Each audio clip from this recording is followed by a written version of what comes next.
우리 요 노트 45페이지에 오른쪽 아래 보니까 주택시장 있죠? 자, 우리 교재에는 185페이지 있을 겁니다. 185페이지. 자, 지금부터 주택시장에 대해서 이제 쭉 한번 분석해 볼 건데, 우리가 일반적으로 주택시장을 분석할 때 이렇게 물리적 측면에서 분석해 본다. 그러면 전부 다 이질적인 재화가 될 수밖에 없는 겁니다. 똑같은 게 없다는 얘기죠? 다 위치부터 다르고 다 다른 겁니다. 예를 들어서, 자, 제가 살고 있는 아파트가, 이거 제가 어디서 산다고 했죠? 김포의 건영 아파트인데, 이 아파트가 이제 이 동호수를 제가 얘기하면은 안 됩니다. 동호수까지 얘기하면은 제가 너무 바빠갖고 이제 답장할 시간이 없어요. 팬네트워크 하도 날라서 농담이고, 어쨌거나 요거는 그냥 구라로 쓴 겁니다. 316동 801호 이렇게 행여나 여기다 편지 보내지 마세요. 자, 어쨌거나 요 316동 801호는 김포에서 요 위치에 요 층수에 요 앞집도 아니고 요 뒷집은 요거 하나밖에 없는 거죠. 그러면 김포에서는 요거 하나밖에 없는 거 아닙니까? 그러면 한국에서는 몇 개 있는 거예요? 하나. 그러면 아주 어려운 얘기를 한번 해볼게요. 우주에서는 몇 개 있어요? 하나밖에 없는 거 아닙니까? 그러면 우주 통틀어서 요걸 갖고 있는 사람은 나밖에 없는 겁니다.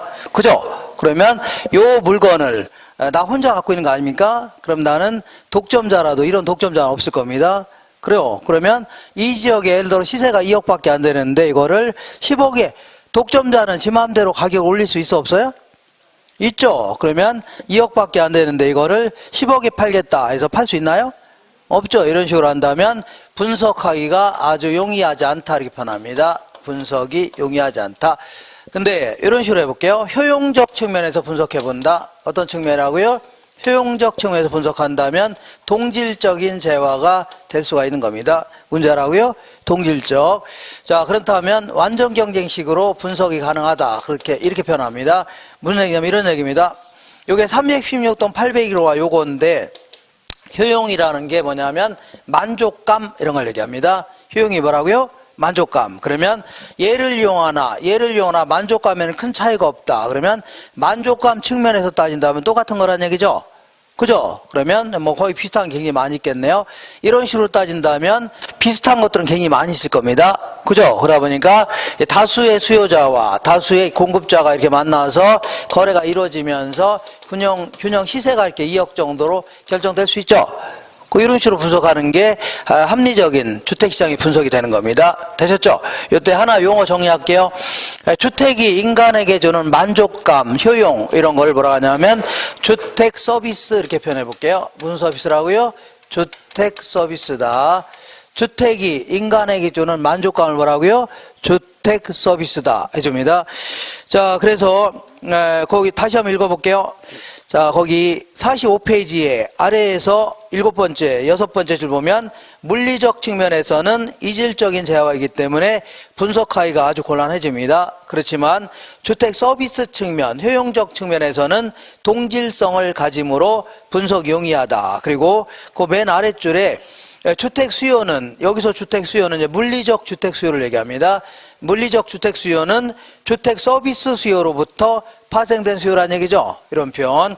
그러니까 어떤 주택이 만족감이 커졌다. 그러면 그런 거에 대한 물리적 주택을 더 많이 살려고 할 겁니다. 그죠? 이렇게 생각하시면 됩니다. 너무 어렵게 생각하지 마시고 그냥 가볍게 하시면 됩니다. 이렇게. 자, 이번에는 자, 뭐냐면 주택 저량과 주택 유량 이거 알아볼게요. 우리 맥주 같은 경우는 부족하면 바로 생산량을 늘릴 수 있어 없어요? 있죠. 근데 주택은 부족하다고 곧바로 새로 지을 수는 없을 겁니다. 그렇지 않나요? 그리고 또한 자, 이 맥주 같은 걸 한번 마시면 없어지는 거죠. 근데 주택 같은 경우는 10년이고 10년은 뭐예요? 50년이고 60년이고 계속 쓸 수 있는 거죠.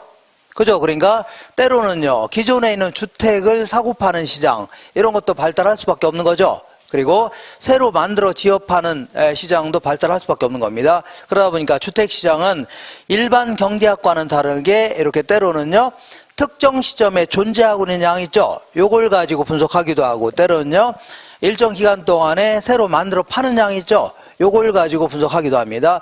자, 지금부터 이렇게 하시면 됩니다. 이렇게 보겠습니다.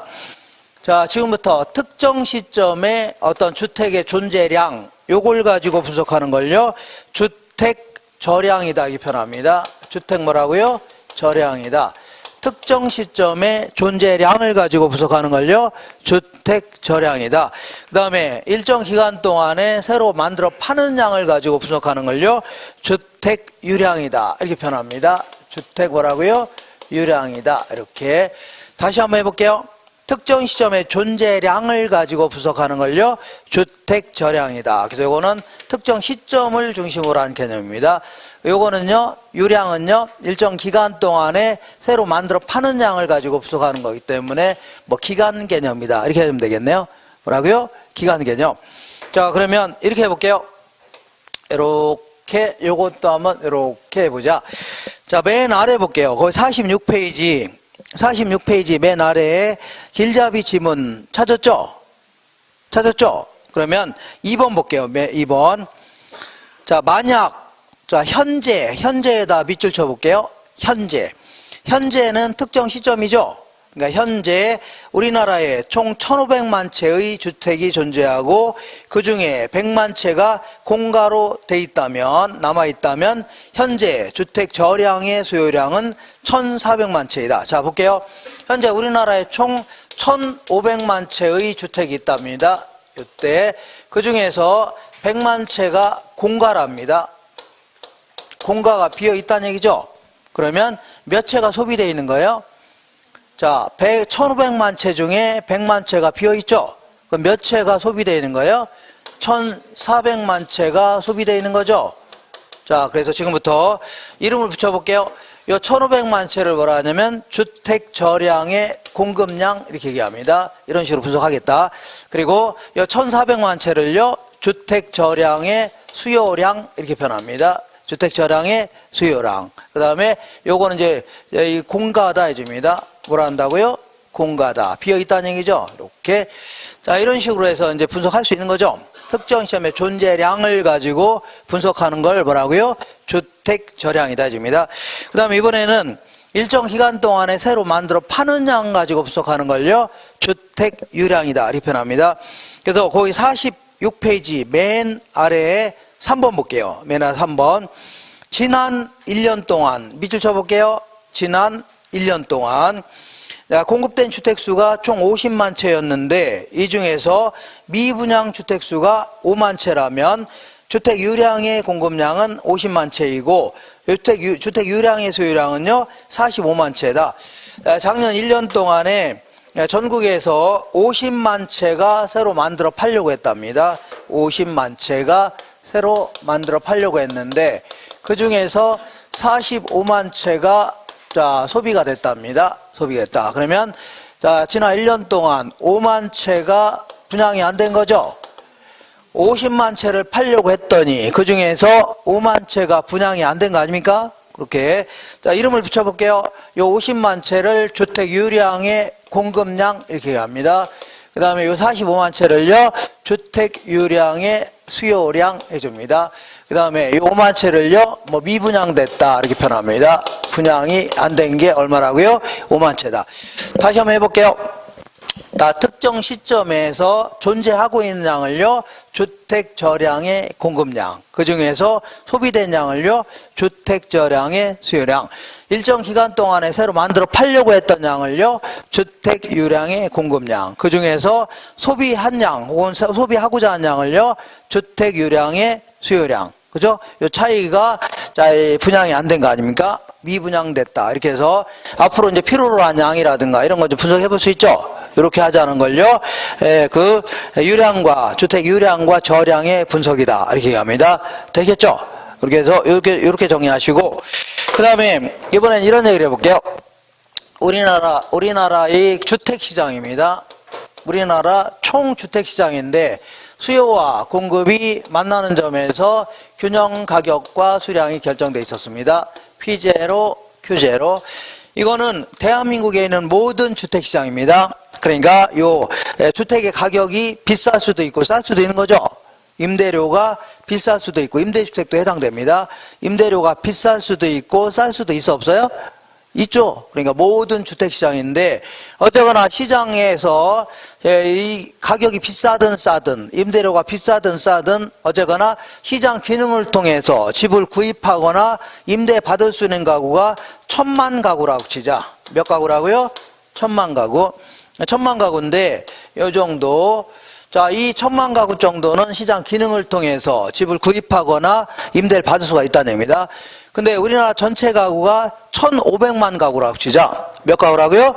1500만 가구. 그러면 나머지 500만 가구는 나머지 500만 가구는 시장 기능을 통해서는 집을 구입할 수 없거나 임대받을 수 없는 자 있죠? 그런 사람이란 얘기입니다. 다시 말하면 극빈층 같은 경우에는 하루하루 먹고 살기 힘든 사람 있어 없어요? 있죠. 이런 사람들은 집 살 돈도 없고 임대 보증금 낼 돈도 없는 사람이 있을 수 있어 없어요? 있죠. 뭐 그런 사람 방치해 놓고서 이거를 과연 성공한 사회냐 할 수 있어 없어요? 없다는 얘기입니다. 자, 그래서 지금부터 이 100만 가구 요거를 주택 그 수요다 해줄게요. 주택 뭐라고요? 소요다. 요 500만 가구를요 주택 소요다 이렇게 표현합니다. 요거는 구매력을 갖춘 유효 수요의 개념이고, 요거는요 극빈층들을 위해서 필요로 한 양 있죠. 요런 개념을요 소요라는 개념을 쓰는 겁니다. 되셨죠? 그 요거는 요 100만 가구는 시장 기능에 그냥 맡기면 되는 겁니다. 그렇지만 이 500만 가구는 시장 기능에 맡겼다가는 해결돼야 한대요? 안 되죠. 그러니까 정부가 직접 나서서 임대료도 좀 지원해주고 아파트 같은 거 지어서 저렴하게 공파거나 이렇게 해주겠다는 얘기죠. 이걸 뭐라고요? 소요 개념이다 해줍니다. 한번 읽어볼게요. 자, 주택 수요라는 것은 지금까지 수요 공급 이론에서 공부했던 내용입니다. 경제상의 개념으로서 구매력을 갖춘 무슨 수요라고요? 유효 수요를 얘기합니다. 요거는 이제 돈 좀 있는 사람들, 중산층을 대상으로 하는 거고, 요거는 굳이 정부가 개입할 필요 있어 없어요? 안 돼. 개입할 필요 없는 겁니다. 시장 기능에 맡기면 되는 겁니다. 근데 주택 소유라는 개념은 사회 정책적으로 필요로 한 양이죠. 요걸 얘기하는데, 요거는 무주택자, 특히 이제 극빈층을 대상으로 하는 개념입니다. 요거는요, 정부가 직접 개입해야만 비로소 해결할 수 있는 겁니다. 되겠죠? 이렇게 해서 그 용어를 정리할 수 있죠? 이렇게 하시면 됩니다. 자, 그러면 이번에는 어떤 걸 좀 알아볼까요? 요거 볼게요.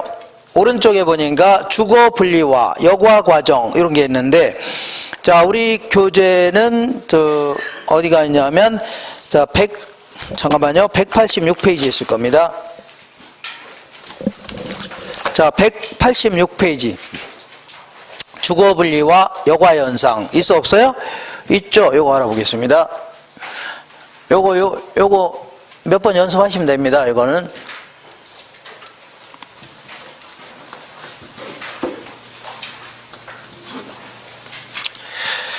자, 거기 주거 분리의 의의를 알아보겠습니다. 주거 수준별로 그 주거 지역이 분리되는 현상, 이걸요 주거 분리다. 그렇게 말이 좀 어렵게 했네요. 그러니까 이런 얘기입니다. 이렇게 보겠습니다.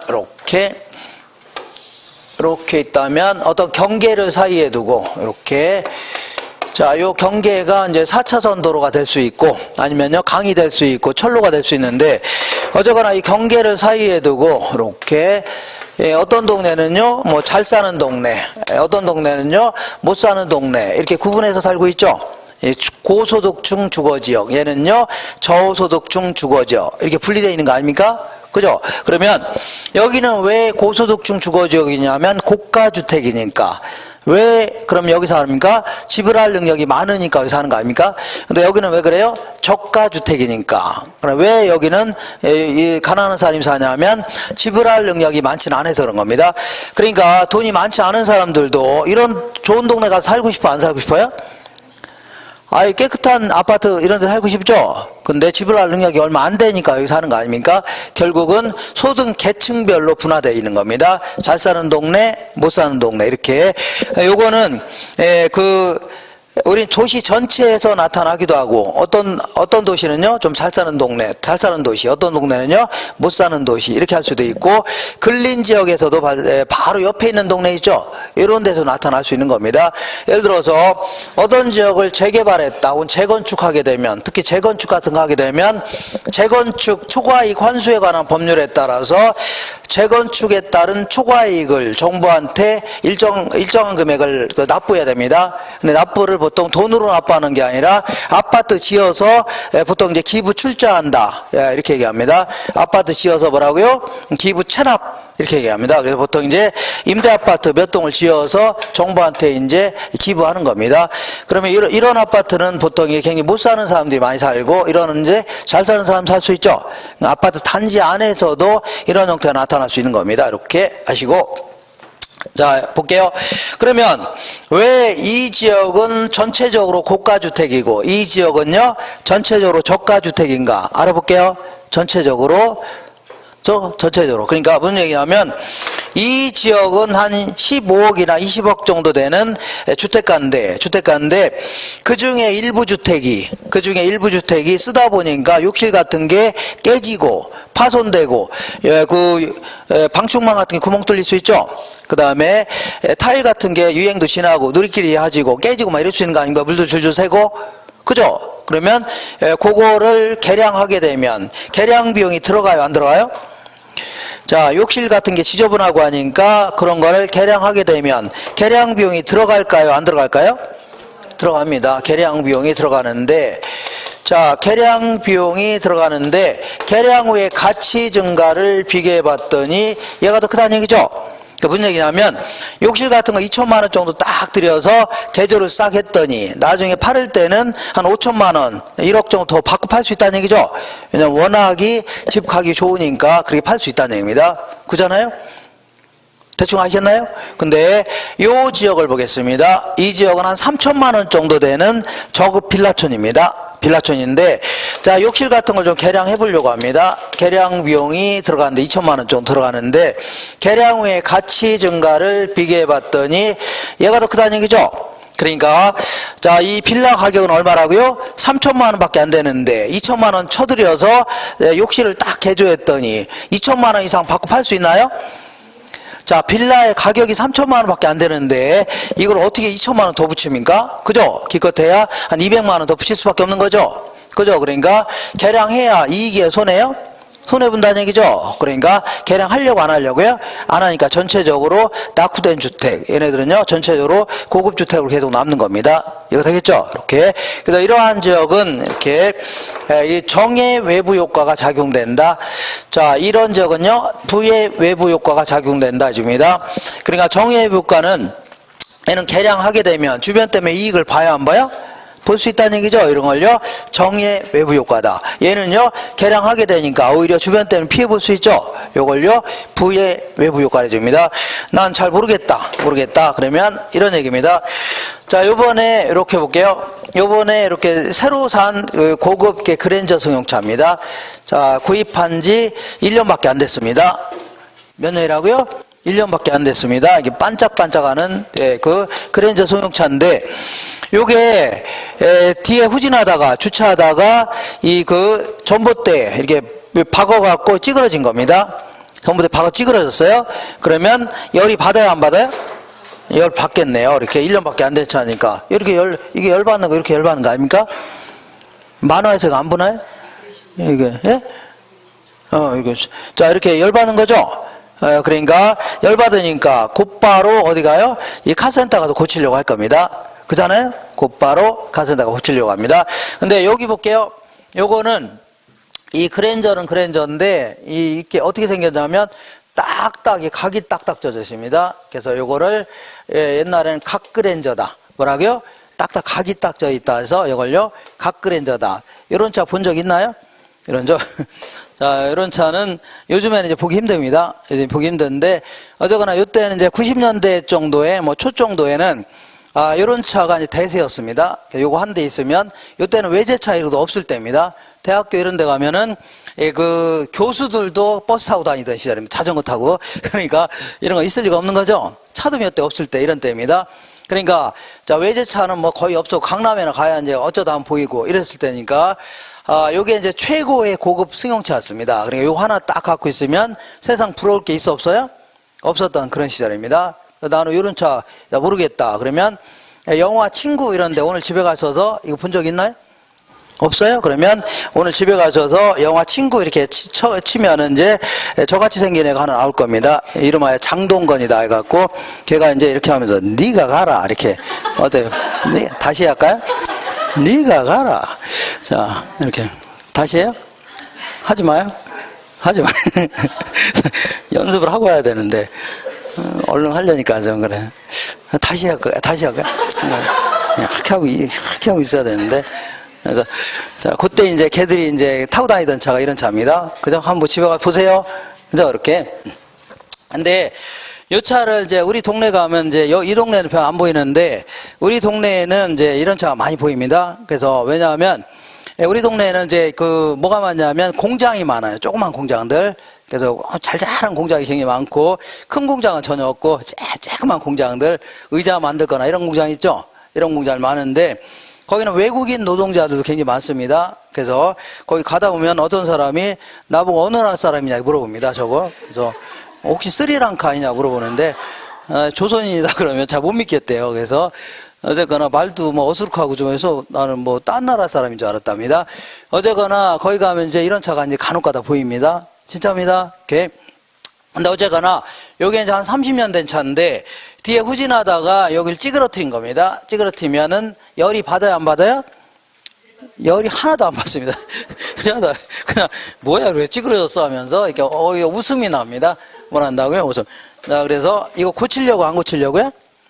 뭐 고칩니다. 왜냐하면 이 그 고치는 가격은 200만 원인데 차 가격은 40만 원밖에 안 되죠. 그죠? 그래 고치려고 안 고치려고요? 그냥 타고 다니는 겁니다. 찌그러진 차로 이렇게 똑같은 논리입니다. 이렇게. 자, 근데 요 차도 한 6년, 7년 정도 지나봐요. 그러면 유행도 좀 지나고, 그 다음에 차도 좀 낡고 노화되는 거죠. 그러면 돈이 많은 사람들은 이렇게 약간 유행도 지나고 구질구질한 차 타려고 안 타려고요? 안 타려고 할 거 아닙니까? 그러면 이제 중고차 시장에 팔 겁니다. 그러면 한 단계 낮은 하위 계층이 요 사겠죠? 이렇게 해서 주인이 바뀌어요, 안 바뀌어요? 바뀌어 나간다는 얘기입니다. 이걸요, 여과 현상이다. 이렇게 표현합니다. 뭐라고요? 여과 현상. 그럼 이거 똑같은 논리로, 자, 요 지역도 30년, 40년 정도 지나게 되면, 그때부터는 건물 전체로 낡고 노화돼요, 안 노화돼요? 노화되죠? 그러니까, 요 옛날에 지은 저기 또, 옛날 아파트 같은 경우는 처음엔 지었을 때 새 거였죠? 근데 지금 상당히 낡고 노화된 거 아닙니까? 그러면 돈이 많은 사람들은 이렇게 구질구질한 동네에 안 살려고 할 겁니다. 그러면 한 단계 낮은 하위 계층이 들어와요, 안 들어와요? 들어오기 시작한다는 얘기죠. 이거를 하위 계층이 이렇게 들어오는 거를요, 하향여과 이렇게 표현합니다. 뭐라고요? 하향여과다. 이렇게 헷갈립니다. 이것도. 그러니까 하위 계층이 들어오는 걸요, 하향여과 이렇게 얘기합니다. 이렇게. 그래서 이렇게 이제 원래는 고소득층 주거지역이었는데 새로운 이질적인 인자들이 들어온다는 얘기죠. 이질적인 요소가 들어오는 거를 침입한다 이렇게 표현합니다. 뭘 한다고요? 침입한다. 그러면서 자꾸 나중에는 완전히 바뀔 수도 있죠. 바뀌어 나가는 거를요 천이한다 이렇게 표현합니다. 계속 바뀌는 걸요 천이한다. 다시 할게요. 새롭게 들어오는 걸요 침입한다. 계속 바뀌어 나가는 걸요 천이한다 이렇게 표현합니다. 그럼 이 지역도 한 30년 지나봐요. 30년 정도 지나게 되면 자 슬럼가로 변할 수 있어 없어요? 있죠. 그러면 이제 재개발하거나 재건축하게 되면 새 건물이 들어와요, 안 들어와요? 들어오죠. 그러면 이때는 하위 계층이 들어오기 시작할 겁니다. 이걸요 상향여과다. 뭐라고요? 상향여과. 헷갈립니다. 하위 계층이 들어온 걸요 하향여과, 상위 계층이 들어온 걸요 하향여과. 이렇게 거꾸로 했나요? 다시 하위 계층이 들어온 걸요 하향여과, 상위 계층이 들어온 걸요 상향여과. 이렇게 할 수 있죠. 요것도 헷갈립니다. 이것도 저도 이게 헷갈리니까. 자, 그러니까 자, 이게 왜 여과라는 표현 쓰냐면 원래는 이게 순환현상, 이게 주택의 질적 수준이 변해 나감에 따라서 주인도 바뀌어 나간다는 얘기죠. 이걸 여과현상이다. 이렇게 뭐 순환현상, 이게 더 바람직한 표현인데 이걸 왜 또 여과자를 썼냐면 만약에 여기 재개발, 재건축하게 되면 누구만 들어올 수 있어요? 돈이 없는 사람은 들어올 수 있어 없어요? 없죠. 그러니까 돈이 많은 사람만 걸러 들여보낸다 해서 여과라는 표현 씁니다. 뭐라고요? 여과현상. 자, 그럼 지금부터 여과현상을 조금 자세히 알아보겠습니다. 자세히 알아보자. 자, 그러면 이런 데는 뭐냐면 고급 주거지역, 이런 데는요 저급 주거지역 이렇게 되는데, 이 주거지역이라 하더라도 이런 상대적으로 이러한 지역이 있는가 하면 이러한 지역, 이러한 지역이 있는가 하면 이러한 지역이 있다, 그런 얘기죠. 이렇게. 자, 그러면 자, 이 고급 주거지역과 경계를 두고 있는 저급 주거지역 있죠. 다시 할게요. 고소득층 주거지역과 경계를 두고 있는 저소득층 주거지역은 얘네들보다는 좀 비싸게 거래됩니다. 이걸요 할증돼서 거래된다 이렇게 표현합니다. 조금. 자, 왜 그런가 볼게요. 왜 그러냐면, 자, 이게 예를 들어서 서울에 이제 목동 아파트 단지가 있다 치자. 예, 목동 아파트 단지가 아파트 가격이 상당히 비싼 고급 아파트입니다. 왜냐하면 얘네들은 왜 이렇게 비싸냐면, 여기는 아파트들은 보통 이제 상당 부분이 되게 오래된 아파트가 많습니다. 언제라고요? 오래된 아파트. 그러니까 70년, 80년대 초 이렇게 막 그때 막 지은 것들이 많은데, 그때 지은 아파트들은 여기 아파트가 있다면 여기 아파트와 아파트 간격이 굉장히 넓습니다. 이렇게. 요즘에 지은 아파트는 아파트와 아파트 간격이 넓어요? 좁아요? 좁아서 그래서 차도 막 못 세우고 다 지하로 내려가죠. 거의. 근데 여기는 막 차를 막 한 30대 정도는 줄로 이렇게 세워서 세울 수 있습니다. 그러니까 이 아파트 사는 사람들은 땅에 지분이 굉장히 많습니다. 우리 아파트 갖고 있으면 아파트뿐만 아니라 그 땅이 있죠. 땅도 지분을 갖고 있는 겁니다. 그 지분이 많아요, 적어요? 엄청 많습니다. 그러니까 어쨌거나 상당히 비싼 아파트인데, 이렇게. 근데 여기 이제 이 아파트, 이제 목동 아파트 단지가 있는데, 여기에도 빌라가 있고 여기도 이제 빌라가 있는데, 똑같은 빌라라 하더라도 얘들이 훨씬 더 비싸게 거래됩니다. 왜 그러냐면 바로 길만 건너면 백화점이든 이런 게 즐비하죠. 그리고 대형 병원 같은 것도 즐비하고, 이게. 그리고 또한 학군도 아주 좋고 학원 같은 것도 많죠. 그리고 무슨 공원 같은 것도 잘 갖춰져 있고. 그러니까 얘들 때문에 이익을 볼 수 있어 없어요? 있다는 얘기입니다. 그러니까 얘들보다는 상당히 어떻다고요? 비싸게 거래됩니다. 그리고 이번에는 이렇게 볼게요. 저소득층 주거지역과 경계를 두고 있는 고소득층 주택 있죠? 요것들은 얘들에 비해서는 좀 싸게 거래됩니다. 어떻게 한다고요? 할인돼서 거래된다 이렇게 표현합니다. 어떻게 하고요? 할인돼서 거래된다. 왜 그런가 볼게요. 왜 그러냐면, 이 목동의 아파트 단지에 가면은 이렇게 옛날에 박근혜 정부 때 여기다가 뭘 지으려냐면, 어디 갔어요? 행복주택이다 해갖고, 무슨 주택이라고요? 행복주택이다 해서, 빈 땅 같은 거 있죠? 국유주 이런 걸 활용해서 여기다 아파트 지어갖고 한 13평 정도 되는 아파트 있죠? 요걸 지어서 전에 극빈층이라든가 1인 가구라든가 사회 초년생 있죠? 요런 사람들한테 분양하려고 했던 거, 임대하려고 했던 겁니다. 시중의 임대료보다 한 40% 정도 싸게 해갖고 이제 임대하려고 했는데, 여기는 목동 아파트 주민들이 그 쌍지팡이 짚고서 반대했다는 얘기죠? 왜 반대했을 것 같아요? 얘들 들어오니까 집값 올라가요? 떨어져요?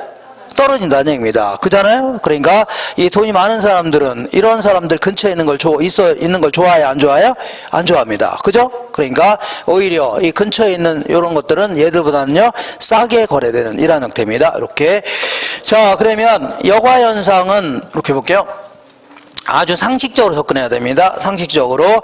여과현상은 이런 데는 이런 지역부터 출발합니다. 이런 지역은요 이런 데부터 이렇게 출발하는데, 자, 이런 지역 볼게요. 이런 지역도 시간이 꽤 지난다 치자. 그러면 그동안은 개량 비용보다 뭐가 컸다고요? 개량 후에 가치 증가 컸죠? 개량하려고 했다는 얘기입니다. 근데 그나마 좀 싸게, 얘들 때문에 이제 싸게 거래하고 있는데, 한 30년, 40년 지나봐요. 몇 년이라고요? 30년, 40년 지나면 건물 자체가 낡고 노후화돼, 안 노후화돼요? 노후화되죠? 그러면 언젠가부터는 그동안은 개량 비용하고 개량 후에 가치 증가를 비교했을 때 얘가 컸다는 얘기죠? 가치 증가 컸죠?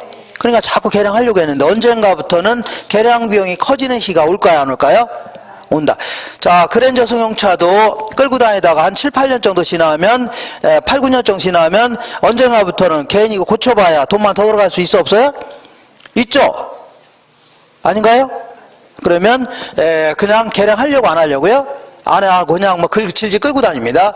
그죠? 그러면 막 옆에 막 찌그러진 상태로 막 팔에 애들 막 긁어놓은 상태로 그냥 끌고 다닌다는 얘기죠? 굴러갈 정도만 되면 막 끌고 다니는 거 아닙니까? 그럼 가치가 어떻다고요? 급격히 저하되기 시작합니다. 다시 볼게요. 자, 그동안은 계량 비용보다 뭐가 컸다고요? 가치인가 컸죠? 그러니까 그동안 계량했어요, 안 했어요? 했는데 언젠가부터는 계량 비용이 커진 시가 와요, 안 와요? 올 거 아닙니까? 그럼 계량하려고 안 하려고요? 안 하려고 하니까 욕실 같은 게 그냥 물도 줄줄 새고 깨지고 유행도 지나고 막 이런 상태 그냥 놔두는 거죠. 그러면 가치가 어떻다고요? 급격히 저하되기 시작합니다. 어떻게 저하한다고요? 급격히. 그러면 호시탐탐 들어오려고 했던 사람 있죠?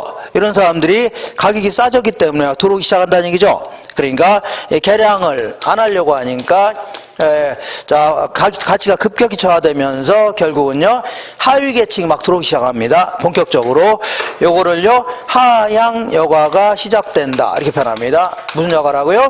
하향 여과 시작되면서 퍼져나가는 겁니다. 이렇게 이번에는 거꾸로 해볼게요. 자, 여기는 이런 동네를 소위 말하는 달동네 해줄게요. 무슨 동네라고요? 달동네 이렇게 해볼게요. 자, 이러한 달동네 같은 경우에는 그 지나치게 달동네 주택들은 상당히 주택이 막 열악하죠. 그죠? 그래서 달동네 사람들한테 소득 같은 걸 막 지원해줬다고 치자. 그러니까 임대료 같은 것도 많이 지원해주고 애들 젊은 애들한테는 일자리 같은 거 많이 창출해주고 이렇게 할 수 있어 없어요? 있죠. 그러면 소득이 증가해요, 감소해요? 자, 소득을 막 지원해 준다거나 일자리 많이 창출해 준다든가 그러면 전체적으로 소득이 증가해요, 감소해요? 증가할 거 아닙니까? 그러면 자, 이런 동네 살고 싶어 안 살고 싶어요? 소득이 증가하고 애가 막 좋은 직장에도 다니고 월급도 많이 받아오고 하니까 이런 동네 살려고 안 살려고요? 안 살고 옆에 있는 좋은 동네로 이사 가려고 할 겁니다. 그러니까 자, 소득 같은 게 증가하면 저가주택에 대한 수요가 감소하기 시작합니다. 저가주택에 대한 수요가 감소한다는 얘기는 결국은요 이 동네에서 뜯으려고 한다는 얘기입니다. 이 동네에서 안 살고 다른 동네 이사 가려고 하죠. 그러면 슬슬 공가가 생겨요, 안 생겨요? 아, 이 공가가 생기는데 여기 누가 들어오지 않겠죠? 그러니까 빈집이 생기기 시작한다는 얘기입니다. 그죠? 그러면 언젠가부터는 막 텅텅 비기 시작합니다. 뭐라고요? 텅텅 비기 시작해요. 그러면 여기서 계량 비용은 재건축 비용을 얘기합니다. 그렇죠? 자, 재건축 비용과 재건축의 가치 증가를 비교해 봤더니 얘가 더 크다는 얘기죠. 무슨 얘기냐면 자, 이 극빈층들이 달동네에 이렇게 막 몰려 있을 때는 이분들 내보내려면 쉬워요, 어려요? 어렵다는 얘기죠. 아, 내보내면 힘들잖아요. 근데 알아서 나가셨어요? 다 안 나가셨어요? 알아서 다 나가신 거죠? 그럼 텅텅 비어 있다. 그러면 아예 밀어버리고 새롭게 건물을 아파트 짓는 게 사회적, 경제적 면에서 훨씬 크다는 얘기입니다. 그죠? 그러니까 계량하려고 하네요. 계량. 여기서 계량은 재건축 하려고 한다는 얘기죠. 그죠? 그럼 재건축하게 되니까 깨끗한 아파트, 좋은 아파트가 들어와 안 들어와요? 들어오죠? 그러면 그때부터는 상위 계층이 막 들어오기 시작하겠네요. 그래서 이제 상향 여과가 시작된다 해줍니다. 이렇게. 자, 그래서 4, 50년 주기로 동네가 바뀌어 나가는 거죠. 질적 수준이 바뀜에 따라 바뀌어 나가는 걸요. 이거를 여과 현상이다. 이렇게 표현합니다. 뭐라고요? 여과 현상. 이렇게. 그 다음에 자, 나머지 같은 거 하지 마세요. 하지 마시고, 이번에는 이 달동네에 있는 주택을 극히 상식적으로 접근하셔야 됩니다. 옛날에 이상하게 문제를 했다가 전부 다 복수 정답 인정했습니다. 쓸데없는 거 하지 마시고, 극히 우리는 상식적으로 접근하시면 됩니다. 되겠나요? 이해가 되겠죠?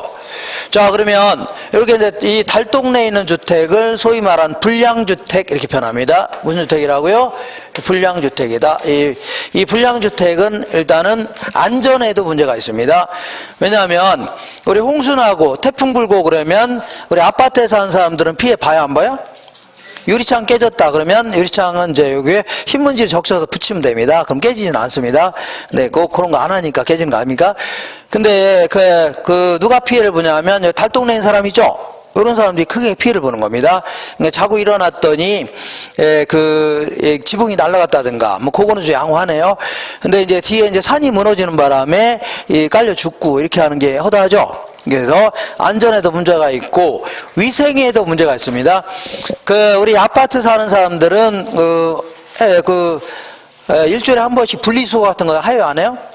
다 하죠. 그냥 잘 정갈하게 분리수거도 하고 음식물 쓰레기 이런 것도 잘 버리고 하니까 항상 깨끗할 겁니다. 근데 이 동네에는 어디 분리수거하기도 힘들죠. 동네 자체가 집집마다 아파트 하기도 그렇고 그리고 음식물 쓰레기 이런 거 버리려면 또 집집마다 두기도 그러고 지저분하고 아무데나 버리고 할 거 아닙니까? 그죠? 그러니까 위생에도 그리고 여기 내려갔다가 다시 올라오려면 힘들죠. 쓰레기 버리고 내려오려면 힘들 거니까 아무래도 굉장히 위생에도 문제가 있을 겁니다. 그리고 이제 아무래도 이러한 여기 사는 이제 동네 양아치들이 어디 가서요? 저희 강남이라든가 이렇게 돈이 많은 집 가서 이제 도둑질하면 안 되지만 만약에 하더라도 그런 데서 하게 되면 잘못하고 걸려요, 안 걸려요? 그런 동네에는 세컴 이런 게 잘 갖춰져 안 갖췄어요? 갖춰져 있죠. 보안 같은 게 잘 갖춰져 있으니까 그런 데서 도둑질 하다가는 거기다 항상 걸릴 가능성이 있다는 얘기죠. 그러니까 요것들이 꼭 몰려다니면서 동네 보안이 취약한 그 동네 있죠. 그런 동네에서 도둑질을 하고 불량스러운 일만 지금 하고 다니니까 이 상당히 문제가 있습니다. 그래서 이걸 어떤 형태로든 요거 해결해야 되는데, 그러면 이걸 해결하겠다고 정부에서 이렇게 옆에다가 이제 이거 철거하고 소위 말하는 이 주거환경 개선 사업 이런 거 한답시고 여기다 철거한 다음에 보상금 주고 내쫓아버리고 재건축한다고 치자. 그 주거환경 개선 사업 한다고 치자. 그죠? 그러면 여기 있는 사람들이 보상금을 많이 받을 것 같아요? 안 받을 것 같아요? 못 받습니다. 왜냐하면 워낙 땅가격이 비싸요? 싸요? 싸니까 거의 못 받고, 그리고 여기 있는 주택들은 무허가 주택이 많아져요. 많기 때문에 보상 거의 못 받습니다. 그러니까 새로 지은 아파트로 들어갈 수 있어 없어요? 못 들어갑니다. 그죠? 그럼 못 들어가니까 어디 가요? 다른 산 밑으로 가서 몰려들 수밖에 없는 겁니다. 이 철거와 같은 거는 절대 해결 수단이 될 수 없는 겁니다. 절대. 그러면 이런 얘기를 해볼게요. 여기에 이제 뭐가 있냐면 리어카로 독거 노인분이 계십니다. 할머니가. 자, 한 달 내내 폐지 주소다가 이제 팔면은 20만 원 벌 수 있다고 시작. 20만 원. 자, 힘들게 이제 폐지 주소다가 이제 파는 거 아닙니까? 고물상에. 그럼 20만 원 받아다가 15만 원은 월세 내야 돼, 안 내야 돼요? 내야 되고, 이제 5만 원 가지고 정부에서 지원해 준 거하고 합쳐서 이제 생활하고 이렇게 생활하는데, 어떤 젊은 놈이 가서 할머니 왜 이렇게 그지 같은 집에 살아요? 그러면 할머니가 그럴 겁니다. 뭐라고 하냐면, 야 이놈아, 자 돈이 없어서 그런다 이럴 겁니다. 뭐가 없어서요? 돈이 없어서. 그러니까 이 할머니라도 좋은 집에 살고 싶어요? 안 살고 싶어요? 좋은 집에 살고 싶을 거 아닙니까? 다만 왜 그럼 이런 데 사냐면, 자 15만 원 주고 살 수 있는 집이 필요하니까 존재하는 겁니다. 다시 할게요. 15만 원에 주고 15만 원만 덜렁 내고 살 수 있는 집 있죠? 이런 집이 필요하니까 존재하는 겁니다. 그죠? 만약에 이런 사람들한테 소득을 지원해 줘 봐요. 그러면 이쪽 옆에 있는 좋은 동네로 가려고 하죠? 그죠?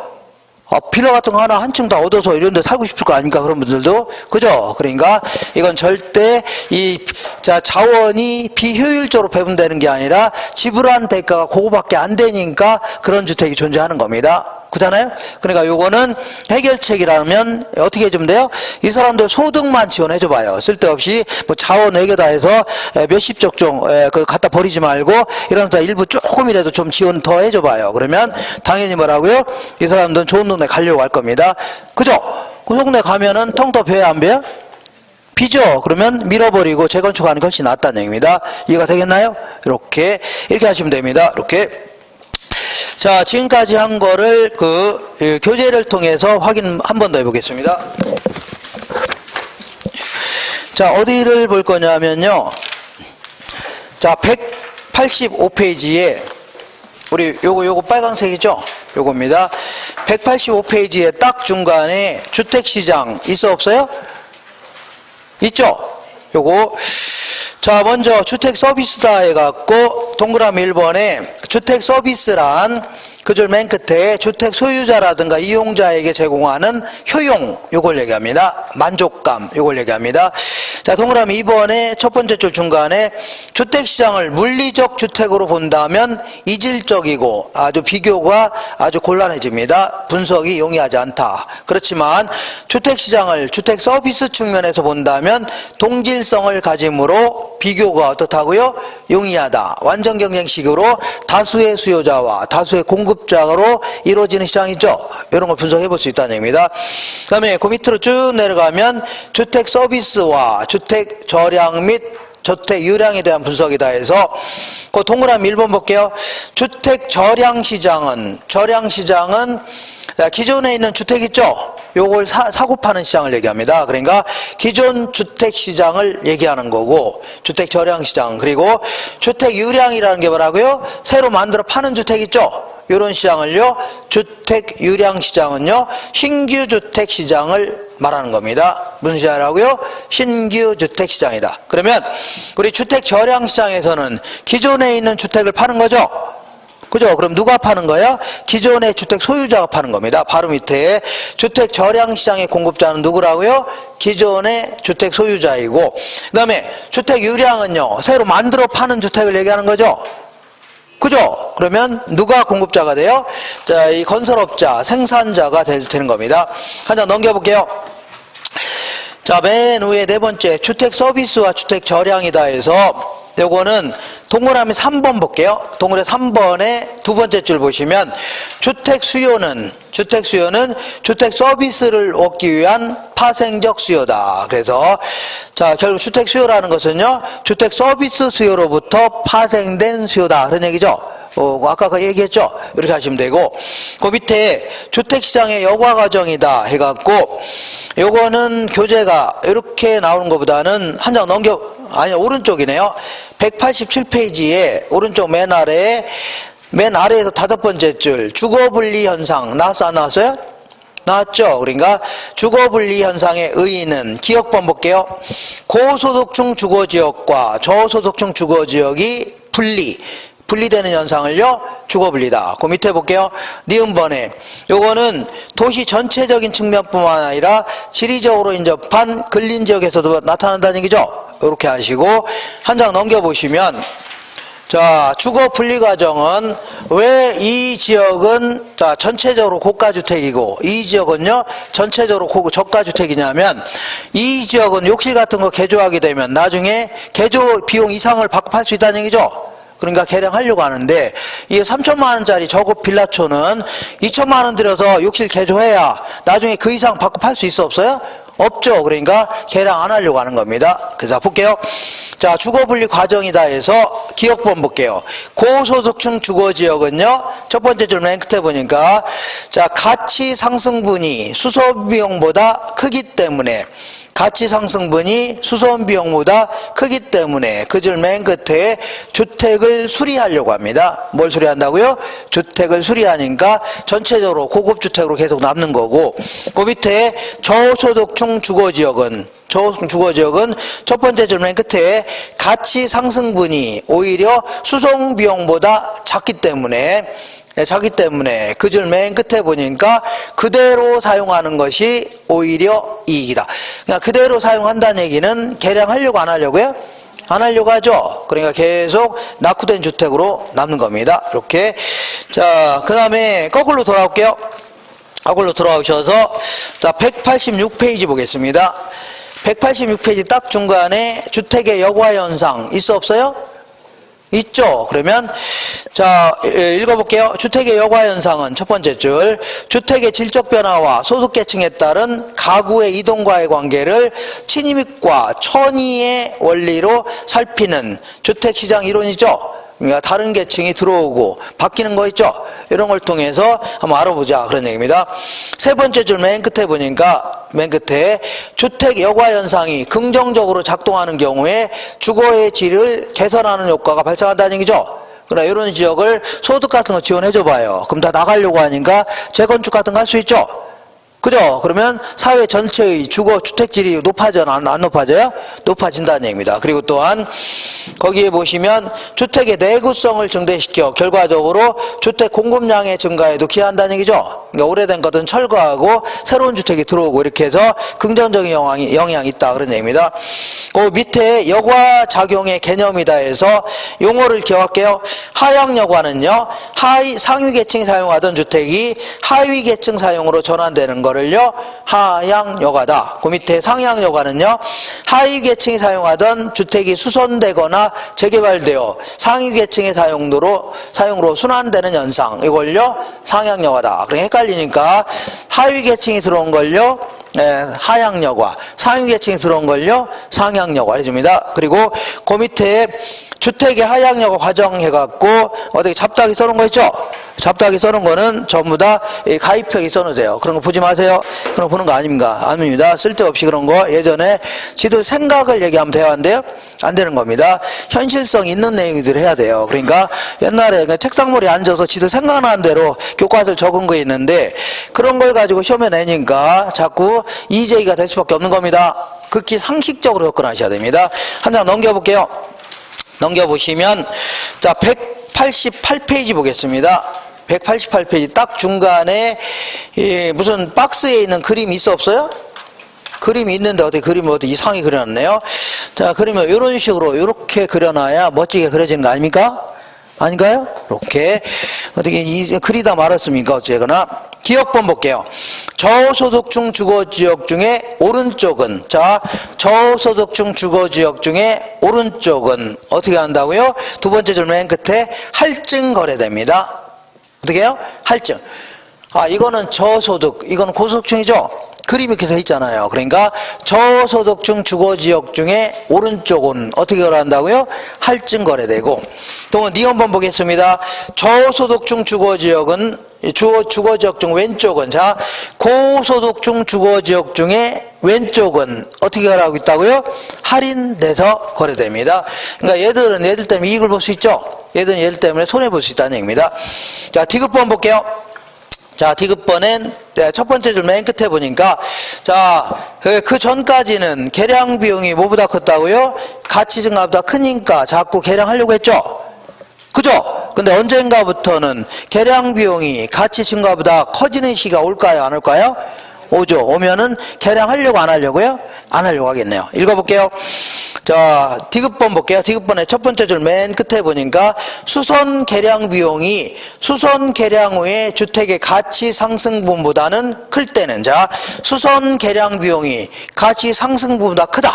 이럴 수 있죠? 이러면 수선하려고 안 하려고요? 안 하려고 하겠네요. 그래서 그 줄 맨 끝에 주택은 수선 개량하지 않을 것이다. 않으니까 가치가 급격히 저하되죠? 그럼 뭐가 시작된다고요? 하향 여과가 발생이 되는 겁니다. 뭐라고요? 하향 여과가 발생한다. 그 다음에 리을번 볼게요. 리을번에 침입에 의하여 하향 여과 과정이 반복됨에 따라서 고소득층 주거지역은 점차 뭘 바뀐다고요? 저소득층 주거지역으로 변화됩니다. 이 지역은 장기적으로 다 뭘로 바뀌어요? 저소득층 주거지역 바뀌어 나갑니다. 그 다음에 미음번 볼게요. 주택의 노후화가 심해진다면, 자, 결국 저소득층 주거지역은 바로 위에다가 저소득층 주거지역 있죠? 이 지역을 얘기합니다. 이 지역은, 자, 노후화가 계속된다면 저소득층 주거지역은 만약에 재개발된다면 뭐가 된다고요? 재개발된다면 뭘로 바뀐다고요? 고소득층 주거지역으로 변할 수 있죠? 그러면 이걸요 상향 여과라는 겁니다. 아, 이 지역도 지나치게 노후화되면 재개발할 수 있죠? 그럼 누가 들어온다고요? 상위 계층이 들어오는 겁니다. 이걸요 여과, 상향 여과라 이렇게 얘기합니다. 오른쪽 보겠습니다. 불량주택의 문제. 자, 니은번 2번 볼게요. 불량주택은 하향 여과된 저소득 산물인 소득의 문제다. 무슨 문제라고요? 소득의 문제지 시장 실패가 아닙니다. 뭐가 아니라고요? 시장 실패가 아니에요. 그래서 동그라미 3번에 첫 번째 줄 맨 끝에 보니까 철거와 같은 정부의 시장 개입은 문제를 근본적으로 해결하는 방법이 되어야 한대요? 안 된다는 얘기입니다. 그러면 어떻게 해결해야 돼요? 4번에 실질소득 향상이 효과적이다. 뭐가 향상이라고요? 실질소득 향상이 효과적이다 입니다. 그리고 요거와 관련된 문제는 제가 잠시 후에 할 거니까 지금부터 5분만 쉬었다가 바로 하겠습니다. 저 뒤에 문제 있으니까. 문제 있죠?